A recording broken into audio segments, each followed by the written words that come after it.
നമസ്കാരം. മലയാളി വാർത്തയിലേക്ക് സ്വാഗതം. ഗുണ്ടകളെയും ക്രിമിനലുകളെയും ഉപയോഗിച്ച് കള്ളവോട്ട് ചെയ്ത് CPM സഹകരണ ബാങ്കുകൾ പിടിച്ചെടുക്കുന്നുവെന്നാരോപിച്ച് പ്രതിപക്ഷ നേതാവ് VD സതീശൻ രംഗത്ത്. പോലീസിനെ കൂട്ടുപിടിച്ച് CPM ചെയ്യുന്നത് വെറും തോന്നിയാസമാണ്. സഹകരണ മേഖലയിലെ പ്രശ്നങ്ങൾ പരിഹരിക്കാൻ സർക്കാരിന് നൽകിയ പിന്തുണ UDF പിൻവലിക്കുന്നുവെന്നും സതീശൻ പറഞ്ഞു. കള്ളവോട്ട് ചെയ്ത് പിടിച്ചെടുത്ത ബാങ്കുകൾ സുഖമായി ഭരിക്കാമെന്ന് ആരും കരുതേണ്ട എന്നും പ്രതിപക്ഷ നേതാവ് കൂട്ടിച്ചേർത്തു. പത്തനംതിട്ട തുമ്പമൺ സഹകരണ ബാങ്ക് തെരഞ്ഞെടുപ്പിൽ CPM വ്യാപകമായി കള്ളവോട്ട് ചെയ്തു. കള്ളവോട്ട് തടയാൻ ശ്രമിച്ച കോൺഗ്രസ്, യൂത്ത് കോൺഗ്രസ് പ്രവർത്തകരെ തല്ലിച്ചതയ്ക്കുകയാണ് പോലീസ് ചെയ്തത്.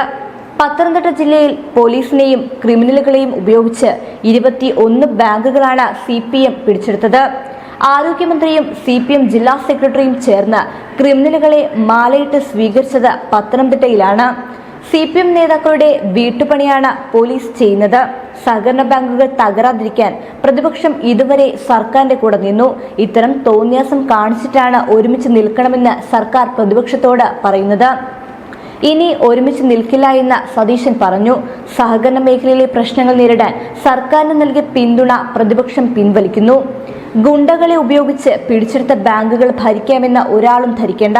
ഇവിടങ്ങളിൽ എന്ത് സമീപനം സ്വീകരിക്കണമെന്ന് UDF ആലോചിക്കുമെന്നും സതീശൻ വ്യക്തമാക്കി. തെരഞ്ഞെടുപ്പ് കൃത്രിമം തടയാൻ ശ്രമിച്ച കോൺഗ്രസ്, യൂത്ത് കോൺഗ്രസ് പ്രവർത്തകരെ പോലീസ് മർദ്ദിച്ചതായി ഓഗസ്റ്റ് 12-ന് സതീശൻ ആരോപിച്ചിരുന്നു. സമാധാനപരമായി വോട്ടെടുപ്പ് നടത്തണമെന്ന ഹൈക്കോടതി ഉത്തരവ് അവഗണിച്ചാണ് പോലീസ് നാണംകെട്ട പ്രവൃത്തിയിൽ ഏർപ്പെട്ടതെന്നും അദ്ദേഹം പറഞ്ഞു. കള്ളവോട്ട് ചെയ്യുന്ന വ്യക്തികളെ പോലീസ് നയിക്കുന്നതിന്റെ വീഡിയോയും പാർട്ടിയുടെ കൈവശമുണ്ടെന്നും സതീശൻ അവകാശപ്പെട്ടു.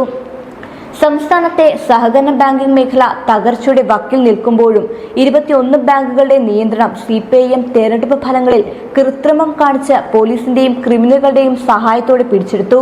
ഈ പശ്ചാത്തലത്തിൽ സർവീസ് ബാങ്കിംഗ് മേഖലയിലെ പ്രശ്നങ്ങൾ പരിഹരിക്കുന്നതിൽ സംസ്ഥാന സർക്കാരിനുള്ള പിന്തുണ പിൻവലിക്കാൻ കോൺഗ്രസ് തീരുമാനിച്ചു.